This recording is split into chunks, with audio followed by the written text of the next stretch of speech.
और चलिए सीधे रायपुर आपको लिए चलते हैं, जहां छत्तीसगढ़ कांग्रेस प्रेस कॉन्फ्रेंस कर रही है। सरकार देश के नागरिकों का मौलिक अधिकारों का हनन करने का प्रयास किया जा रहा है। माननीय राहुल गांधी की सदस्यता समाप्त कर देने अडानी के घोटाले पर न पर्दा डाल पाएगा और न ही नीरव मोदी, ललित मोदी, मेहुल चोकसी, विजय माल्या जैसे भगोड़े के संरक्षण के गुनाह से मोदी सरकार बच पाएगी। विस्तृत पत्रकार वार्ता के लिए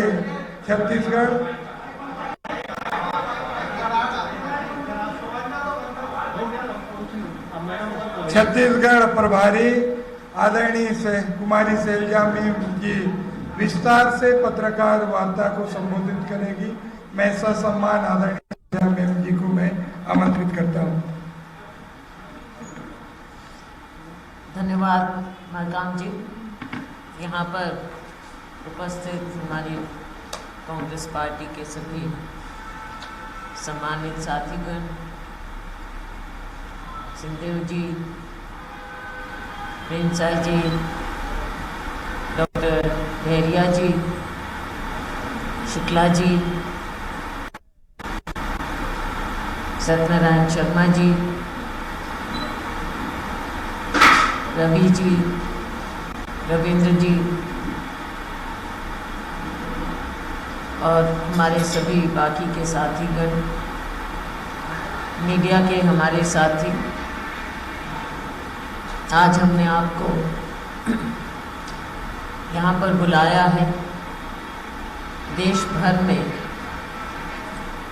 जो एक ऐसा मुद्दा हमारे सामने आया है जो आपने शायद पहले कभी नहीं देखा होगा और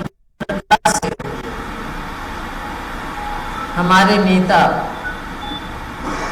राहुल गांधी जी के साथ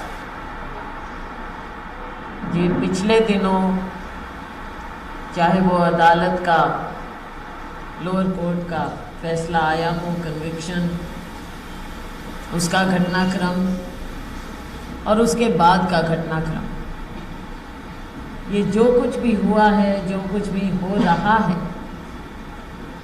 उसके पीछे जो तथ्य हैं वो हम आपके सामने रखना चाहते हैं। जो बातें हुई हैं वो हम आपके सामने रखना चाहते हैं, क्योंकि आज के दिन ये सिर्फ एक कोर्ट के फैसले की बात नहीं है। कोर्ट का फैसला किस प्रकार से आया और उनके लोकसभा की सदस्यता किस तत्परता से समाप्त की गई, ये सारी बातें एक बहुत बड़ी गहरी चाल का हिस्सा नज़र आ रही है। राहुल जी की पदयात्रा के बाद आपने देखा कि कैसे देश में माहौल बदल रहा था। राहुल जी ने बातें उठाई हैं अपने पदयात्रा के दौरान। राहुल जी ने बात उठाई जब संसद का सत्र हुआ उसके दौरान। साथियों,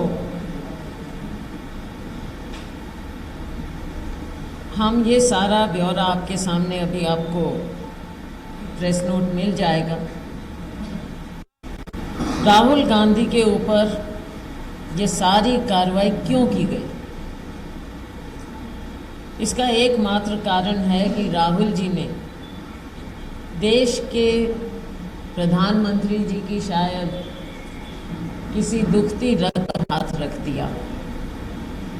संसद में उन्होंने 2 सवाल पूछे, मूल रूप से 2 सवाल पूछे।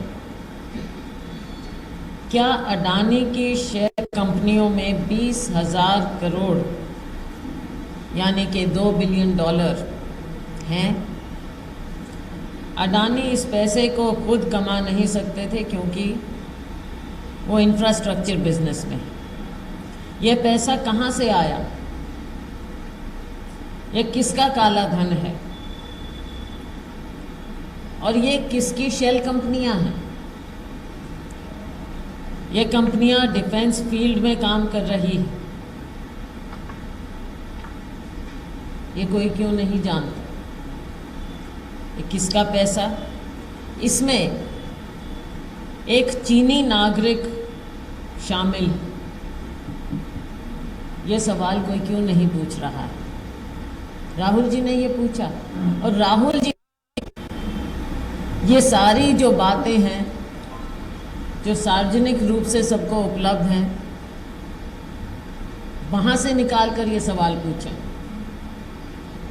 दूसरा उन्होंने जो सवाल पूछा है कि माननीय प्रधानमंत्री जी का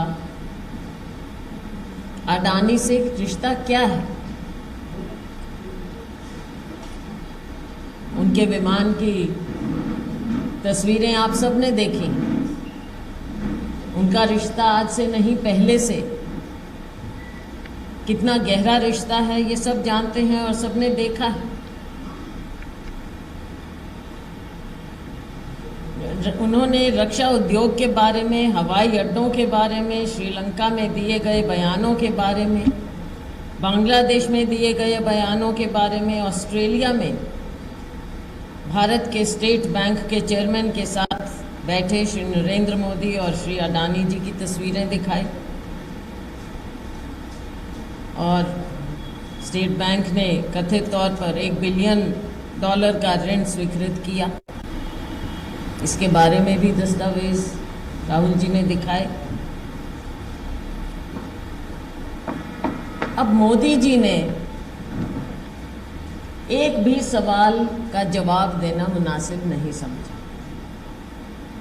उन्होंने देखा उन्होंने किस तरह से बोला सदन में, इस बात पर तो वो आए ही नहीं जो सीनियर नेता विपक्ष का सवाल आपके सामने रखता है, आपको उसका जवाब देना होता है, उसके बारे में आपको कुछ कहना होता है। लेकिन उन्होंने किसी भी सवाल का जवाब नहीं दिया, सारी बात को एक तरफ रख दिया कि जैसे कुछ हुआ ही नहीं हो, और उसके विपरीत राहुल जी द्वारा उठाए गए सवाल, उनके वक्तव्य सदन के रिकॉर्ड से मिटा दिए गए, हटा दिए गए। और यही हाल आपने देखा राज्यसभा में, जहां हमारे विपक्ष के नेता मल्लिकार्जुन जी खड़गे ने जो बातें कही, कविता भी बोली, उसको भी रिकॉर्ड से निकाल दिया गया। इतना क्यों डरते हैं? तो क्या समझते हैं कि ये बातें जनता के बीच में जाती हैं, जनता समझती नहीं है क्या? या इनको ये लगता है कि कोई भी कविता, कोई भी बात, कोई भी शायरी केवल उनकी ओर है? तो कहीं ना कहीं तो दाल में काला है ना साथियों। वरना इतना क्यों घबरा जाते हैं? पार्लियामेंट में, सदन में कोई अनपार्लियामेंट्री बात नहीं कही गई, ऐसी कोई बात नहीं जो एक्सपंज करने लायक हो, या कहा गया हो कि ये शब्द एक्सपंज करने वाले हैं, ऐसे कोई शब्द नहीं थे। लेकिन सारा रिकॉर्ड दोनों सदनों से हमारे नेताओं के जो बातें उठाई वो निकाल दी गई। और इसके साथ में आपने एक और बड़ी रोचक बात देखी है पिछले दिनों में। क्या कारण है कि संसद को सत्ता पक्ष चलने नहीं दे रहा? होता है कभी सत्ता पक्ष का उनके इंटरेस्ट में होता है, सरकार के इंटरेस्ट में होता है कि सदन चले। सदन चलाना उनकी जिम्मेवारी होती है। सत्ता पक्ष हमेशा विपक्ष के साथ बातचीत करता है कि हमको सदन चलाना है, गिव एंड टेक करते हैं कि चलो हम आपको ये उठाने देंगे, सदन चलना चाहिए। ये उनकी जिम्मेवारी है, क्योंकि सदन का नेता सत्ता पक्ष का होता है, उनकी जिम्मेवारी। लेकिन वो अपनी जिम्मेवारी नहीं निभाना चाहते, सदन को चलने नहीं देना चाहते, क्योंकि सदन चलेगा तो ये सवाल सामने आएंगे, सदन चलेगा तो राहुल गांधी जी सामने आएंगे, सदन चलेगा, राहुल गांधी जी बोलेंगे। और साथियों, जब राहुल गांधी जी के ऊपर बेबुनियाद आरोप लगाए गए और आप देखते हैं कि किस तरह से इनके मंत्री और सभी लोग एकदम निकलकर, राहुल गांधी जी ने कुछ बात ना भी कही हो तो उनकी कल्पना ऐसी है कि वो ऐसी बातें बना लेते हैं और एक झूठ बार बार बोलते हैं और उन्हें लगता है कि वो झूठ बोलने से लोग उसे मान लेंगे। राहुल गांधी जी के ऊपर बेबुनियाद आरोप लगाए गए कि उन्होंने विदेश में जाकर कुछ कहा। सारी बात की है, सारी बात कही जा चुकी है, सार्वजनिक की जा चुकी है, लेकिन फिर भी वो उस बात पर कि राहुल गांधी माफी मांगे। राहुल गांधी जी ने चिट्ठी। तो रायपुर से ये सीधी तस्वीरें आप देख रहे थे। छत्तीसगढ़ कांग्रेस प्रेस कॉन्फ्रेंस कर रही थी। आपको बता दें कि राहुल गांधी की लोकसभा सदस्यता समाप्त होने के बाद छत्तीसगढ़ कांग्रेस के साथ ही तमाम दिल्ली कांग्रेस भी जो है केंद्र सरकार पर लगातार हमलावर है। फिलहाल इस बुलेटिन में इतना ही। नमस्कार।